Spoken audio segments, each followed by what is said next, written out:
Olá, turma, bom dia. Dando continuidade ao nosso tema política, né, e ética e moral, enfim, a gente vai entender hoje como os três poderes funcionam. Nós escutamos muito falar nos três poderes. A nossa democracia ela é formada por três poderes autônomos, independentes, mas que trabalham entre si. É o poder executivo, judiciário e legislativo. Vamos ao poder executivo, né? Quem são? O poder executivo, ele é federal, estadual e municipal. O que está falando aí? O poder executivo é encarregado de executar as leis e administrar o funcionamento do país, do estado ou do município. O poder é exercido pelo presidente, auxiliado por ministro e pelo governador e pelo prefeito. Então, no âmbito federal, que é da nação toda, eu tenho o presidente e eu tenho os ministros, né? O presidente é aquele que é eleito pelo povo, porque estamos em uma democracia, né? E aí ele tem aí o cargo de administrar a esfera federal, ok?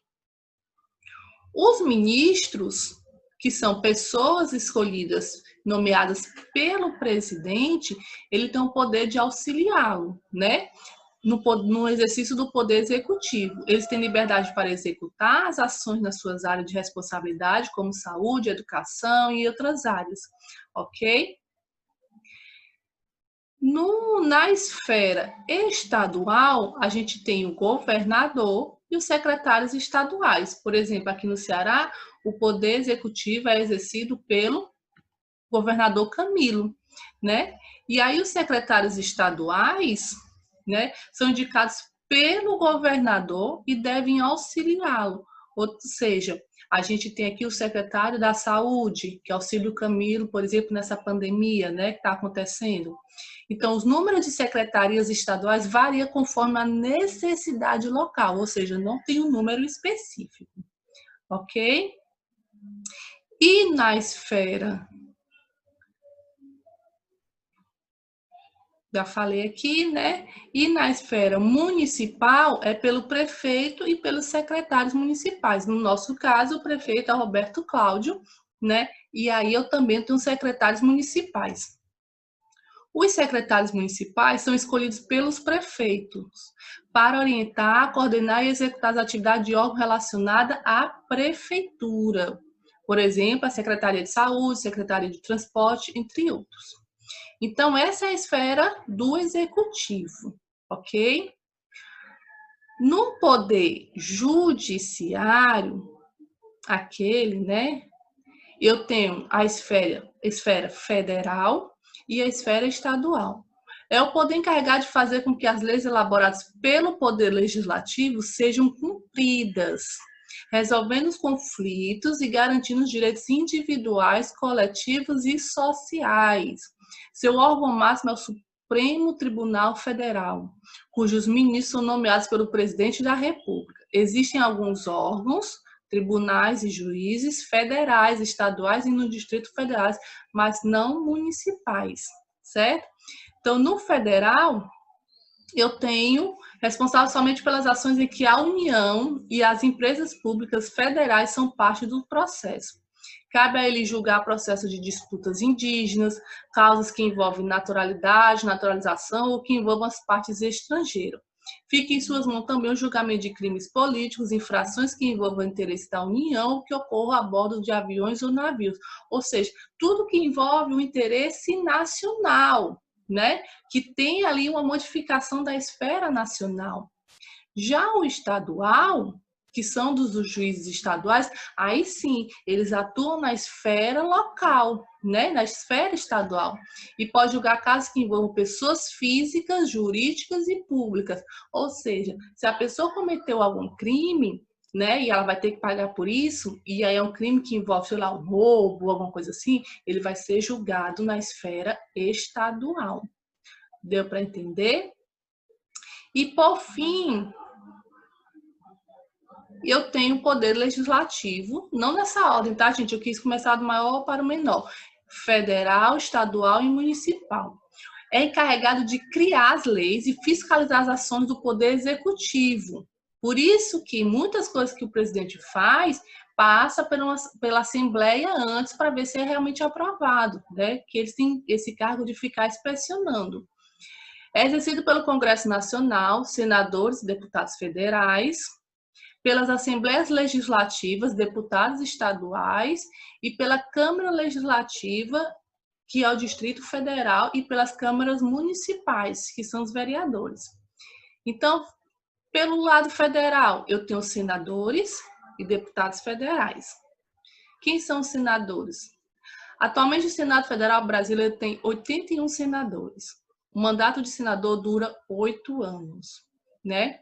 As eleições para o cargo acontecem com as eleições para presidente da República. Hoje em dia, são 2 senadores que a gente elege. Governador estadual e deputado federal estadual, ou seja, na época de eleição para presidente, a gente também vota para senador, também vota para governador, deputado federal e estadual. Cada estado do nosso país possui 3 senadores, independente do tamanho do território ou do número da população. As funções dos senadores são propor e votar leis e alterações e aprovar indicações do presidente da República de cargos determinados por leis. Ou seja, ele tem ali uma atuação bem consistente. Do lado dos senadores, a gente tem os deputados federais. Atualmente, nosso país conta com 513 parlamentares. Esse número é proporcional à população de cada estado. Seu mandato dura 4 anos, podendo ser reeleito quantas vezes o povo quiser. As funções dos deputados federais são fazer leis e emendas constitucionais, aprovar projetos de lei e medidas provisórias do Poder Executivo, aprovar e fiscalizar as contas do governo federal, ou seja, o deputado federal ele tem uma função ali bem ampla e de fiscalização do governo. Na esfera estadual, eu tenho o deputado estadual. O deputado estadual é o político que trabalha na Assembleia Legislativa de cada estado. Sua função é bem parecida com a do deputado federal, só que na esfera estadual, ou seja, ele tem ali a função de fiscalizar o que está acontecendo dentro do governo, ok? E, por fim, eu tenho o municipal. Cada cidade tem um número de vereadores proporcional à quantidade de habitantes do município, certo? Ele é eleito a cada 4 anos durante as eleições municipais. O vereador é o político mais próximo da população. Entre as suas atribuições estão criar, aprovar ou rejeitar projetos de lei, aprovar leis relativas ao transporte coletivo, a coleta de lixo, a manutenção de vias públicas, ou seja, o vereador ele cuida ali do bairro, né? Ele é mais próximo da população. Ok?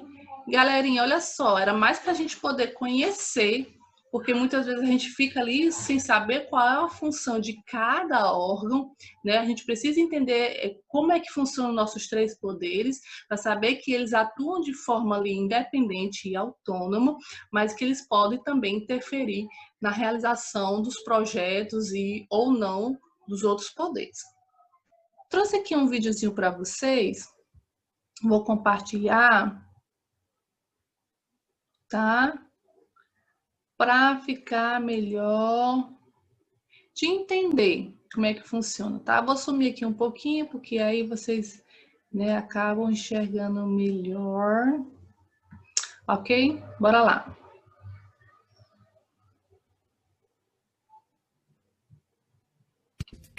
Cidadania.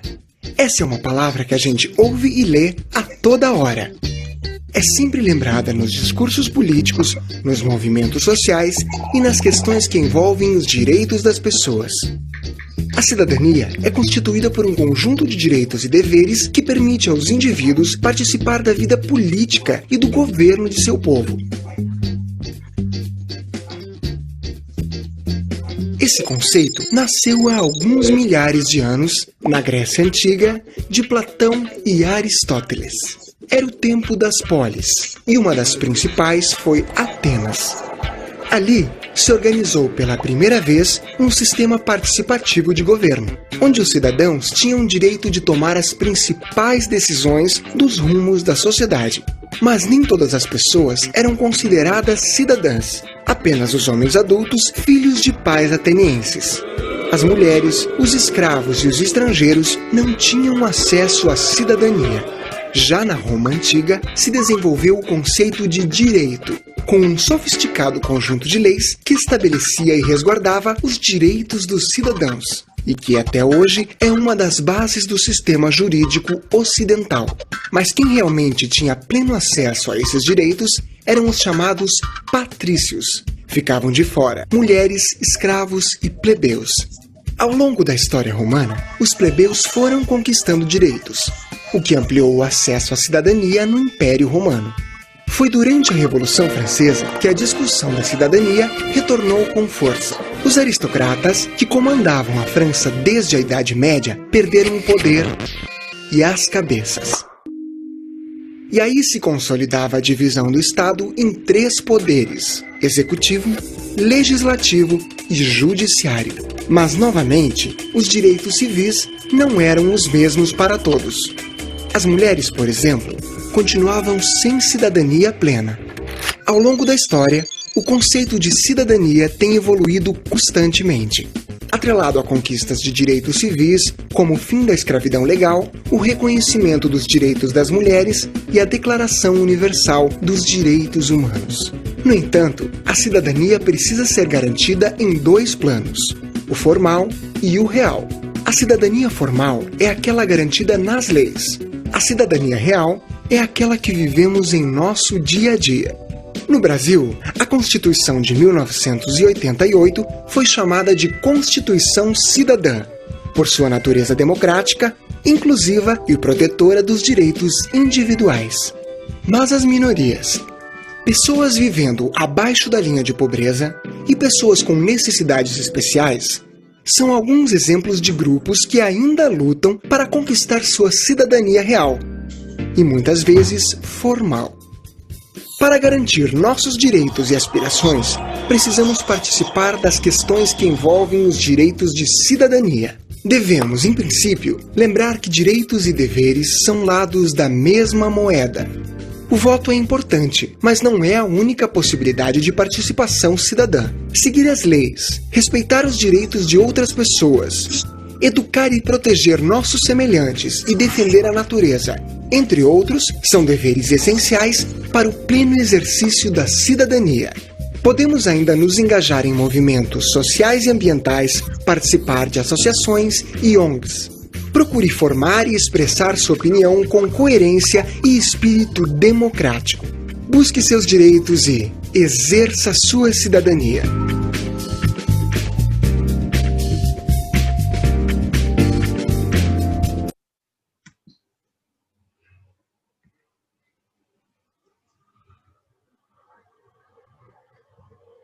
Bom, vocês viram aí que o videozinho ele está falando sobre a questão